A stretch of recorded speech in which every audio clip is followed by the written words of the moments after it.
नमस्कार। क्षेत्र और देश के वर्तमान घटनाओं पर हमारी आज की इस गहन चर्चा में आपका स्वागत है। आज की ये चर्चा प्रोवेव एआई द्वारा प्रायोजित है और इसे स्टाइलो न्यूज ने तैयार किया है, जो एक एआई संचालित समाचार एप्लीकेशन है। कार्यक्रम शुरू करने से पहले हम अपने नए फॉर्मेट के बारे में एक छोटी सी जानकारी देना चाहेंगे। इस शो का नाम अब स्टाइलो न्यूज इंटेल अपडेट है। जी, ताकि ये जो जानकारी हम पेश कर रहे हैं उसके प्रकार को बेहतर ढंग से दर्शाए। और अब हम सुबह जल्दी आएंगे ताकि लोग अपने काम पर जाते समय दिन की तैयारी कर सकें। बिल्कुल। एक और बात जो हमारे श्रोताओं के लिए जानना जरूरी है, हाँ, कि ये जो स्टाइलो न्यूज एप्लीकेशन है, ये असल में स्टाइलो इंटेल ऑप्स सॉफ्टवेयर का ही एक उपयोगिता संस्करण है, जिसे सरकार, सेना और बड़े व्यवसायों के लिए डिजाइन किया गया है। सही कहा। इसका मतलब है कि हमारे श्रोताओं को एक ऐसे टूल तक पहुंच मिलती है जो वैश्विक निर्णयकर्ताओं की मदद के लिए बनाया गया है। तो ठीक है, चलिए पिछले 2 हफ्तों की घटनाओं की गहराई से पड़ताल शुरू करते हैं। और आज हमारा विशेष ध्यान लैटिन अमेरिका में बढ़ते तनाव पर है। जरूर। तो शुरुआत करते हैं दिसंबर 2025 के अंत से। जी। उस समय लैटिन अमेरिका में एक बड़ा राजनीतिक बदलाव देखने को मिल रहा था। हाँ, कई देश जैसे पेरू, चिली और इक्वाडोर, ये सब दक्षिणपंथी शासन की ओर झुक रहे थे। एक तरह से माहौल बदल रहा था। और इसी पृष्ठभूमि में कई और भी घटनाएं हो रही थीं जो तनाव बढ़ा रही थीं। बिल्कुल। जैसे मेक्सिको ने क्यूबा को मानवीय सहायता के तौर पर 80,000 बैरल तेल भेजा। अब ये सुनने में तो एक सामान्य बात लगती है, पर इससे अमेरिका के साथ उसके संबंध तनावपूर्ण हो गए। जी हाँ, क्योंकि क्यूबा पर अमेरिकी प्रतिबंध है और साथ ही इक्वाडोर में गिरोह संबंधी हिंसा भी बहुत बढ़ गई थी। हाँ, वो प्यूटो लोपेस के समुद्र तट पर हुई गोलीबारी की खबर बहुत भयानक थी, जिसमें 2 साल के बच्चे सहित 6 लोगों की मौत हो गई। तो आप देख सकती हैं कि कैसे जमीन पर हालात बिगड़ रहे थे। और फिर एक बहुत ही अनोखा घटनाक्रम हुआ। पेरू के स्वदेशी शमा लोगों ने 2026 के लिए अपनी वार्षिक भविष्यवाणियां की। हाँ, ये बहुत दिलचस्प था। उन्होंने कोका की पत्तियों और ayahuasca का उपयोग करते हुए, मतलब कुछ अनुष्ठान करके, ये भविष्यवाणी की। और भविष्यवाणी क्या थी? उन्होंने वेनेजुएला के नेता निकोलस मदुरो के पतन की भविष्यवाणी की, वेनेजुएला में अमेरिकी जीत और एक संभावित तीसरे विश्व युद्ध की भी। तीसरे विश्व युद्ध के? ये तो बहुत गंभीर बात है। बिल्कुल। और ये भविष्यवाणी उस समय आई जब अमेरिकी सैन्य गतिविधियां पहले से ही बढ़ रही थीं। अच्छा, जैसे कि राष्ट्रपति डोनाल्ड ट्रंप ने जो ऑपरेशन सदर्न स्फीयर शुरू किया था, वही, जिसका घोषित उद्देश्य तो वेनेजुएला के पास नशीले पदार्थों की तस्करी को रोकना था। लेकिन इसी ऑपरेशन के तहत माराकाइबो, वेनेजुएला में एक संदिग्ध कोकीन उत्पादन सुविधा पर अमेरिकी ड्रोन से हमला किया गया। मतलब एक सीधी सैन्य कार्रवाई। जी, एक सीधी कार्रवाई। इस पर तो प्रतिक्रियाएं भी अलग अलग आई होंगी। पर आरोप लगाया कि उन्होंने ELN विद्रोही समूह द्वारा चलाए जा रहे कोकीन प्रसंस्करण संयंत्र पर बमबारी की है। और मेक्सिको की राष्ट्रपति क्लॉडिया शीनबाम ने तो वेनेजुएला में किसी भी अमेरिकी सैन्य हस्तक्षेप का आधिकारिक तौर पर विरोध किया। उन्होंने संप्रभुता के सिद्धांतों का हवाला दिया। तो एक तरफ अमेरिका का एक्शन, दूसरी तरफ पड़ोसी देशों का विरोध। जनवरी 2026 की शुरुआत में तो स्थिति और भी गंभीर हो गई होगी। हाँ, बहुत ज्यादा। राष्ट्रपति मादुरो ने सार्वजनिक रूप से कोलंबिया पर ही क्षेत्रीय कोकीन उत्पादन का स्रोत होने का आरोप लगा दिया और कहा कि वेनेजुएला तो खुद इस व्यापार का शिकार है। सही बात।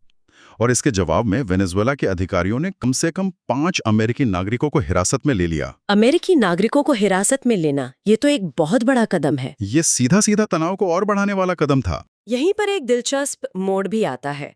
इतना सब होने के बाद यहाँ तक कि CIA ने वेनेजुएला के एक बंदरगाह पर सीधा ड्रोन हमला भी किया। इसके बावजूद हाँ, मादुरो ने अचानक बातचीत का संकेत दिया। उन्होंने कहा कि वो नशीली दवाओं की तस्करी और तेल निवेश पर अमेरिका के साथ बातचीत के लिए तैयार है। जी, और उन्होंने शेवरॉन जैसी अमेरिकी कंपनियों के साथ साझेदारी की संभावना का भी उल्लेख किया। तो क्या वो दबाव में आ गए थे? शायद, या ये उनकी एक चाल भी हो सकती है। पर अमेरिकी विदेश मंत्री मार्को रूबियो ने इस प्रस्ताव को सिरे से खारिज कर दिया। उन्होंने वेनेजुएला सरकार के आचरण को असहनीय बताया। बिल्कुल। यहाँ एक और बात ध्यान देने वाली है। संयुक्त राष्ट्र की रिपोर्टों के अनुसार वेनेजुएला मेक्सिको या मध्य अमेरिका की तुलना में कोकीन के लिए एक मामूली पारगमन मार्ग है। तो इससे अमेरिकी सैन्य कार्रवाइयों के असली मकसद पर सवाल उठता है ना? सही है, सवाल तो उठता है। और फिर आया 3 जनवरी का दिन, जब स्थिति नाटकीय रूप से बदल गई। हाँ, 3 जनवरी को अमेरिकी सेना ने ऑपरेशन रेजोल्यूशन एब्सोल्यूटा, मतलब एब्सोल्यूट रिजॉल्व नाम से एक बड़े पैमाने पर सैन्य अभियान चलाया।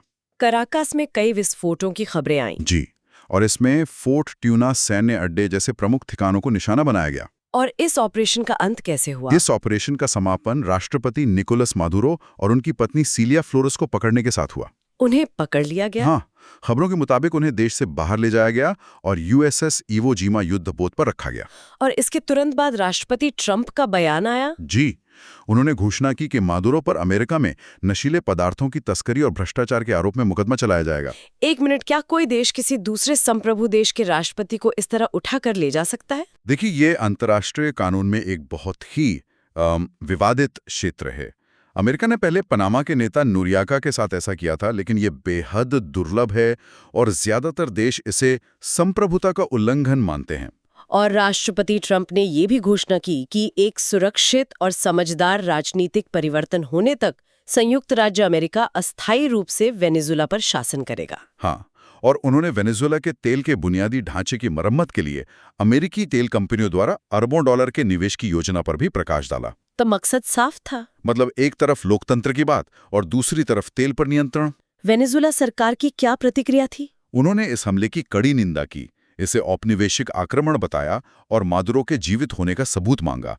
देश में आपातकाल की स्थिति भी घोषित कर दी गई। अब अंतर्राष्ट्रीय प्रतिक्रिया की बात करते हैं, जो जाहिर है बटी हुई थी। हाँ, दुनिया पूरी तरह से बट गई। रूस, चीन, क्यूबा, ईरान, ब्राजील और मेक्सिको, इन सब ने इस हस्तक्षेप की कड़ी निंदा की। इसे संप्रभुता का उल्लंघन बताया। बिल्कुल।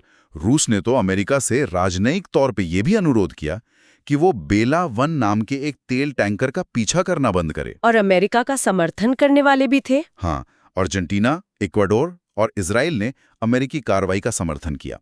उन्होंने इसे नार्को आतंकवाद के खिलाफ एक जरूरी कदम बताया। और यूरोपीय संघ और संयुक्त राष्ट्र, उनका रुख सतर्क था। उन्होंने अंतर्राष्ट्रीय कानून और शांतिपूर्ण संवाद का सम्मान करने का आह्वान किया, लेकिन किसी का पक्ष नहीं लिया। और अमेरिका के अंदर क्या माहौल था? वहां भी राय बटी हुई थी।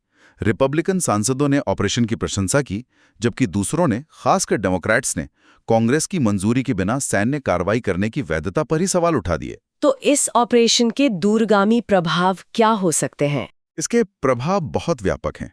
ये वेनेजुएला के विशाल तेल भंडार पर नियंत्रण के जरिए ऊर्जा प्रभुत्व पर अमेरिकी ध्यान को दिखाता है। और राष्ट्रपति ट्रंप ने मेक्सिको में कार्टेल नियंत्रण को लेकर भविष्य में हस्तक्षेप की संभावना का भी संकेत दिया है। जी, जिसे क्षेत्रीय स्थिरता के बारे में चिंताएं और भी बढ़ गई हैं। तो अब आगे क्या हो सकता है?